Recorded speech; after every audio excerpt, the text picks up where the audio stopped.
Students, we are here to learn about 7th chapter from NCERT history textbook, that is weavers, iron smelters and factory owners.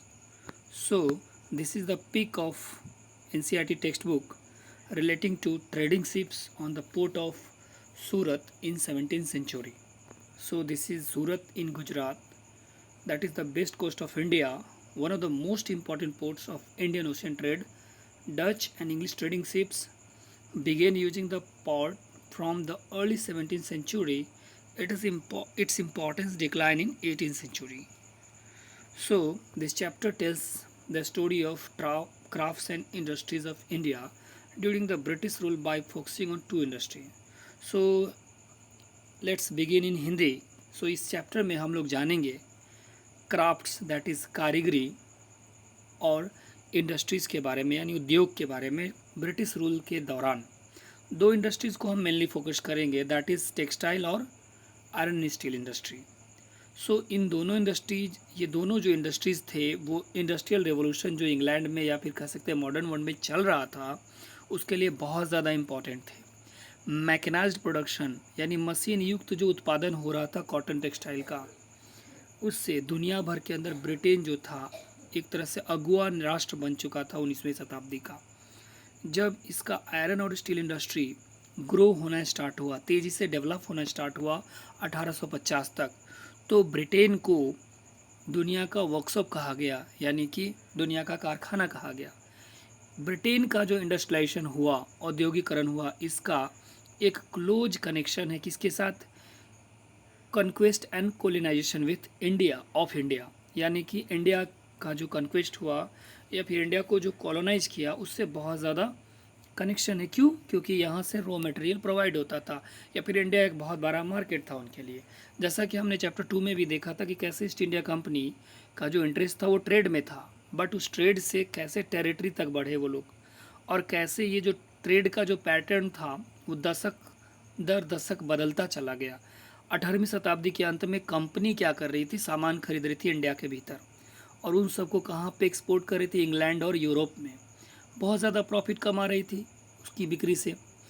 और industrial production के growth के बाद British industrialist ने क्या किया? India को एक मार्केट के रूप में देखा, विशाल मार्केट के रूप में, बाज़ार के रूप में देखा, और वहाँ पे अपने इंडस्ट्रियल प्रोडक्ट्स और समय दर समय जो भी सामान ब्रिटेन से ला रहे थे वो इंडियन मार्केट में एक तरह से बाढ़ की तरह आ गई उसकी.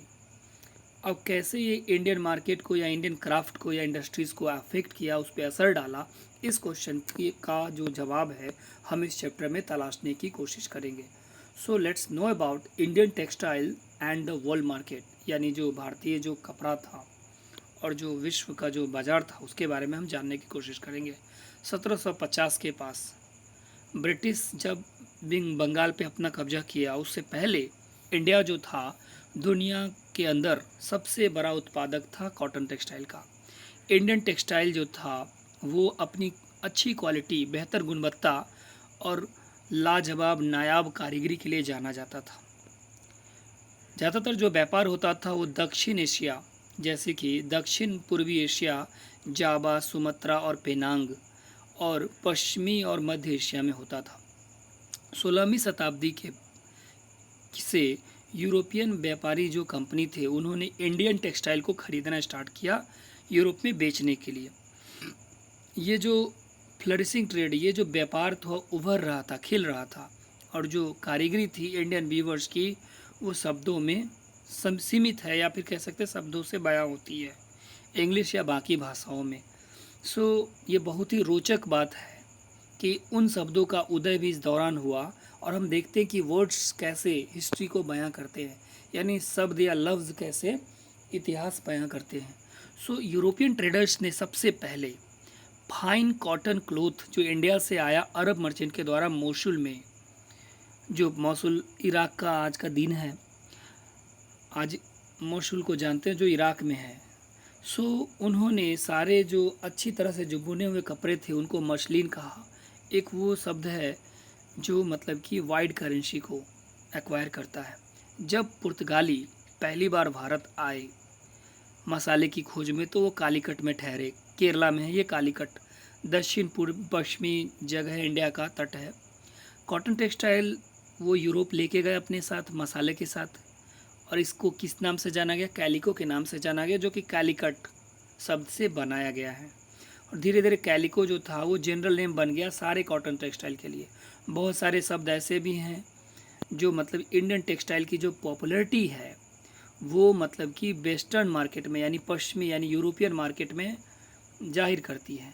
फिगर 3 में हमने देखा कि एक ऑर्डर बुक है जिसमें इंग्लिश ईस्ट इंडिया कंपनी ने क्या किया, इंग्लिश ईस्ट इंडिया कंपनी ने क्या किया है कि अपने रिप्रेजेंटेटिव को भेज करके कलकत्ता में 1730 में ऑर्डर किसका दिया है? 5,89,000 जो कपड़े का जो प्रकार है, टाइप्स है, और उस ऑर्डर बुक पे 98 वैरायटी है कॉटन और सिल्क क्लोथ का।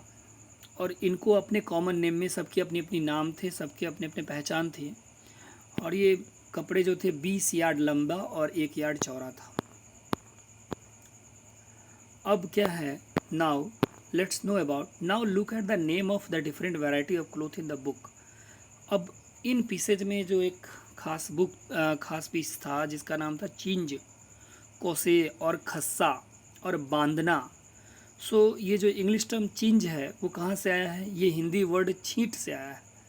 और ये छींट एक कपड़ा होता है जो छोटा और बहुत ही रंगीन, जिस पे फूल का डिज़ाइन बना होता है।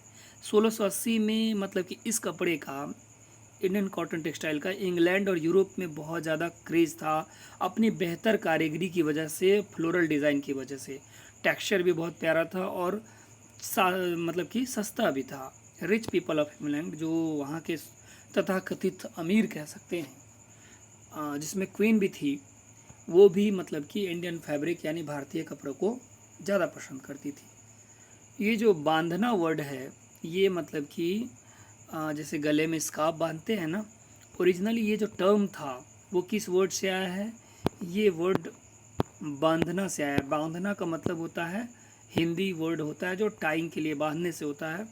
Variety of brightly coloured clothes produce through a method of tying and dyeing. बांधने से और रंगने से ये बहुत सारे वैरायटीज़ के कपड़े निकल के आए। बाकी क्लोथ भी थे जो कि जगह के नाम पे पड़े, जैसे कि कासिम बाज़ार, पटना, कलकत्ता, उड़ीसा, चारपुर। ये जो वाइड स्प्रेड यूज हुआ इन शब्दों का, इससे इंडियन टेक्सटाइल जो था डिफरेंट पार्ट ऑफ वर्ल्ड में बहुत ज़्यादा पॉपुलर हो गया। ये टेक्सटाइल की इमेज भी है यहाँ पे।